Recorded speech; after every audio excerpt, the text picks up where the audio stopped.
Gol ed emozioni nella gara di cartello della 17ª giornata dell'Under 21 nazionale tra Torino e Capitolina. Speriamo che magari l'arbitro non ci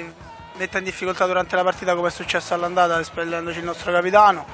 però noi ce la metteremo tutta e speriamo di vincere. In casa i ragazzi di Venditti non concedono praticamente nulla, 6 vittorie ed un solo pareggio nelle 7 gare disputate fin qui tra le mura amiche, anche per la Capitolina dunque, che in trasferta ha perso una sola gara dall'inizio della stagione e l'impegno di domenica sarà davvero duro.